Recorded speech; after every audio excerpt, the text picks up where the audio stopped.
What's up, everyone? It's your boy Shaf, aka That Mill Guy, coming at you with a video that I need to make. I'm finding a concerning trend amongst all the mill players kind of posting themselves on the 5-0 lists and even the challenges. A very concerning trend. As the title of the thumbnail suggests, we're going to get right to it here. I don't think mill players are playing enough removal, and it's a problem. You are genuinely losing games because of it, and you are losing a lot of opportunities to put yourself ahead in some games. You're having to work a little bit harder to do so. Now, we're going to be going through this video first and foremost with the discussion about the modern metagame, why I think it's pertinent to play more removal. We're going to be going through some lists as to where I'm seeing a trend, and then finally we're going to be going through mathematically with a hypergeometric calculator why we should be playing more removal. I'm going to be putting the numbers and the facts straight into your face and just showing you why this is a problem. Now, why is this a concerning trend to me? Well, primarily just because with all the success that's been coming out of Mill recently, we've been getting a lot of challenge top 8s and a win or here and there, as well as a lot of 5-0s. I'm seeing that a lot of people will likely be taking this trend in a lot of these deck lists into their paper Magic. With the vaccination policies going through, some of the restrictions lifting up worldwide, we start seeing paper events opening up, and especially larger paper events. And a lot of people that have not been playing Magic Online or anything similar will now get access to Magic again, and they'll be asking, hey, what's good in Modern Mill right now? What are the deck lists y'all have been playing? And they'll be seeing stuff like this. They'll be net decking, and unfortunately taking themselves down the wrong path. We're going through some multiple reasons here, but that's really the preface of it. So let's hop into the discussion here. Specifically with the modern metagame, post-Modern Horizons 2, and just getting into Innistrad Midnight Hunt, we see a 30-day metagame breakdown. We're going to be seeing a lot more burn, obviously coming up. Kind of crazy to see that. Death and Tax is kind of on the rise. Affinity kind of solidly becoming a deck here. But some of the concerning things where removal is concerned is we start seeing things like Blitz on the rise. Is it Blitz? Is it Temple still being around with Dragon's Rage Chandler and stuff like Ragavan? We see 5-color elementals being the kind of humans of the meta right now, being the tribal interactive strategy, as well as something like Hammer Time always just kind of being up there, very free win type of thing, and Luros Jund really taking the mid-range spot all the way up here. Tarmogoyfs, Dragon's Rage Chandlers, Ran in 6s for the long game when you're starting thinking of Urza Saga. So you start seeing the need for removal. We start seeing a lot of low CMC threats, especially on one and multiple copies of them. A lot of the interaction suites that decks like this have, especially Is It Blitz, Is It Tempo, are very efficient as well. You start seeing stuff like Unholy Heats, Lightning Bolts that can hit you in the face, and especially cheap, low cost to counter spells, especially in the post-board scenario where they start bringing in stuff like Flusterstorm and Spell Pierce. Kind of problematic in that aspect. So we see at a baseline that there's a lot more creatures in the modern metagame. We need to play more removal, right? Well, what's going on here? We start seeing from 10-0 lists like Wisnia, it says 7-0 here, but then they won 3 more games to get themselves to the 10-0 for the Modern Challenge. In the Azorius Mill list specifically, the Fatal Push synonymous card is Prismatic Ending, and they're only playing 2 copies of it. Arguably, okay, they're playing Path to Exile. Look, folks, have you ever thought about Path to Exiling a Ragavan? Doesn't that kind of just do their job for them? They get the land permanently now. Guess what? It's no longer a treasure. They get that land permanently. So what? They don't get the card. All right. They're at now Archmage's Charm mana. You give them 3 mana. They get to now play another Ragavan. They get to now play another Dragon's Rage Chandler and then hold up Counterspell. Path to Exile, not a fantastic card in the main boards of current Modern. A sideboard card, obviously, necessary evil. Sometimes you just need more efficient removal. 1 mana is great.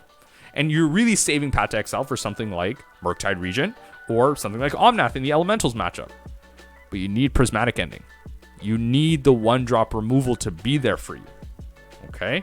You need answers that are efficient, especially in white. Why not play 4 of these? Because these not only answer creatures, but then start answering things like Ren in 6. Also answer low-drop artifacts. I'm thinking of Expedition maps in the rare sense, but also literally Hammer Time. The hammer. It answers the hammer. So these are the things that you get access to when you start moving out of Dimir, when you start moving away from things like Fatal Push. So you have the options available to you. Why not just play them? What's the point of playing 4 Thought Scours? What's the point of drawing more? What's the point of milling 2 when you could just play more removal? Are you denying the power of the mill package? Are you denying the fact that Fractured Sanity, the 8 Crabs, Tasha's, and Archive Trap is strong? Are you denying their power? Kind of seems like it when you're only playing 2 Prismatic Endings and 4 Thought Scours. Why draw into more removal when you could just draw the removal and have more mana for it? Just kind of some food for thought. I have Wisnia's list twice. I actually wanted to go into, kind of impromptu stuff. Wanted to go into Vinny Torres' list specifically. Now, again, for Wisnia and Vinny Torres specifically, nothing against them. Great players, lots of success on both ends, especially Vinny Torres. Lots of 5-0s coming from them. Just the decisions that I'm thinking, I don't think line up. 2 Fatal Push in the 75. 2 pieces of 1-drop removal across the 75. We're going to go into the math as to why that's a problem. We don't have enough answers to turn 1 drops. I'm thinking of Ornithopters, Ragavans, Dragon Chandler. We don't have enough answers to troop drops. Pure Steel Paladin, Tarmogoyf, problematic 2-drop creatures. What about the larger creatures? Are we just going to use Drown for all of them? What about their spells? Are we going to use Drown in the lock for all of our Murktides? Okay, what about the Archmage's Charm that they have? What about when they're kind of even or behind and they cast the Expressive Iteration? What if we just had a Drown in the lock for that and we just had removal for their creatures? Wouldn't we still be ahead? Food for thought. Let's get right into it very simply with a mathematical calculator. Now, this is from Aether Hub. Thought it was pretty nice. And this is just going to give us some baseline values. So off the top here, Hypergeometric Calculator. Our deck size is 60. We run 4 copies of a card. We draw 7 cards. What are the odds of having 1 of that card? So 4 copies of, let's start from the top here. Let's start with Wisnia's list. 2 copies of Prismatic Ending. Okay. 7 cards drawn. What's the odds of drawing it in your hand? So odds of having less than 1 copy of this card. This is a problem. You see this? This is a problem.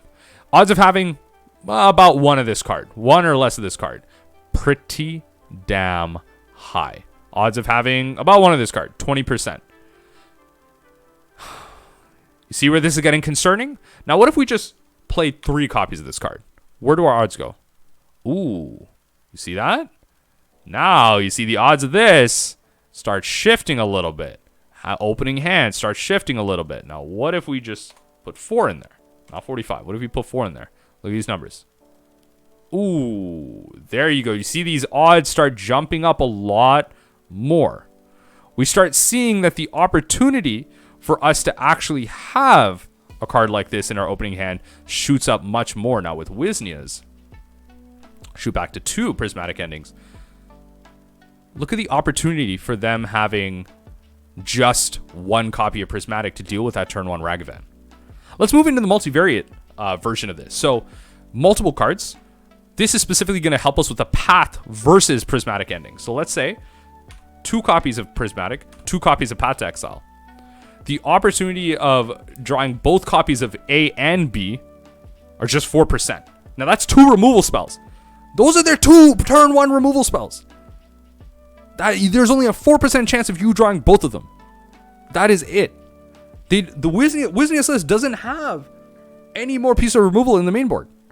It doesn't have Drown in the Lock. It's not playing black. Drown in the Lock's another option. Okay, then we could include that. No, they're just playing Remand. How do you deal with resolve threats with 4%? But if you start bringing in... So let's think about this. What if we're playing Dimir? 4 copies of Fatal Push. 4 copies of Drown in the Lock. Literally a big 10% jump. 10% jump in just having a Fatal Push and a Drown Lock in your opening hand. Let's talk about removal in general. Let's say we ran 4 copies of Fatal Push, 4 copies of Drown Lock, and right now, like I'm running, 1 copy of, Doomblade.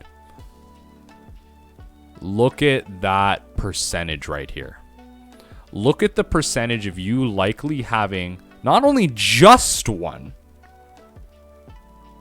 more than or equal to 1. 70% chance. You have a 70% chance of having at least 1 or more copies of this card. Now, more than one copy of this card, it's fine. It's just 28. The chance of it having at least 1 to 2 is so damn high.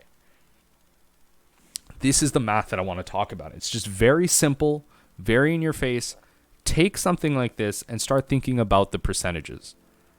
Just because you're playing more removal, or sorry, playing more draw spells like in Wisnia's list, doesn't mean you'll necessarily draw into more removal. Technically, by percentage, you will. But you're also opening yourself up to just drawing into more lands.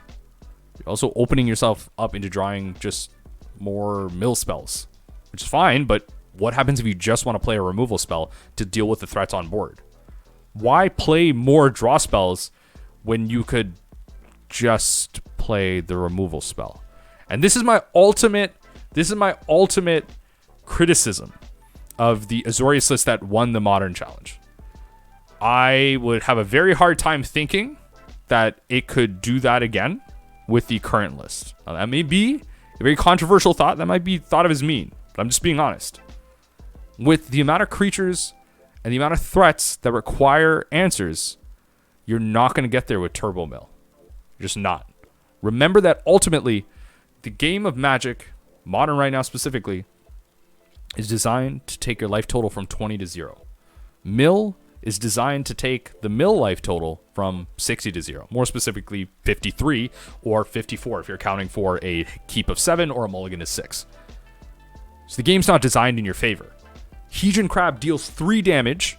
Just add a base on it. Think of this like burn. Hedron Crab and Ruin Crab deal 3 damage to a 53-point life total. Dragon's Rage Channel does 3 damage to a 20-point life total. Tarmogoyf deals anywhere between, on average, I would say 3 to 5 damage against a mill deck against a 20-point life total. So you're playing from behind. You will not win the early and the early mid game with Turbo Mill. You need removal in your opening hand. You need interaction. You need to turn the tables back. A lot of times when you're playing Mill, unless you got multiple archive traps going off early, you're playing from behind. That's just the nature of the archetype. You're playing from behind. Counterspell, although a powerful card, just not great in Mill right now. What happens when you draw it and you're trying to deal with a resolved threat? You don't have the answer for it. Why not just deal with what's on board? You're not worried about what's on the stack. That's what Drown in the Loch is for. You're not worried about stuff like that. The threats in Modern are so powerful, Mill needs to answer them. Dragon's Rage Channeler, Wrenn in 6 with something like Blood Chief's Thirst. Heck, even just an Ornithopter with a hammer attached to it. You need to have an answer to it. Because once you answer those threats, you will then have the turns, the mana later on to cast the mill spells. Winning at 1 life is the same as winning at 20. You just need to make sure that you live long enough to keep yourself at that 1 life, to keep yourself at that 20 life. You're not going to be able to do that with enough removal. And here's a little bit of math to show you. So we're going to end this video off there. I tried to keep it short. I did a little bit of rambling here. Let me know what you think. Do you think mill decks are playing enough removal? Do you think 2 Fatal Push or 2 Prismatic Ending is enough? And if you do, let me know why. Let me know why. I'd love to have that conversation with you. I don't think it's enough. I think right now, mill decks, especially Dimir mill decks, should be playing 4 Drown and Lock, 4 Fatal Push. That should be part of the base. If you're not doing that right now as the recording of this video, you are going to be losing more games that you could just be winning. You're going to be losing a percentage of your games that you could just be winning by playing more removal. The mill suite is there. 4 Tashas, 8 Crabs, 4 Fractured, 4 Visions, 4 Archive Trap. It's all there. Just play removal alongside of it, and the deck will win itself. You don't need to do anything fancy, folks. Just make sure your removal suite is tuned for what's going on in the metagame right now, and you'll get there.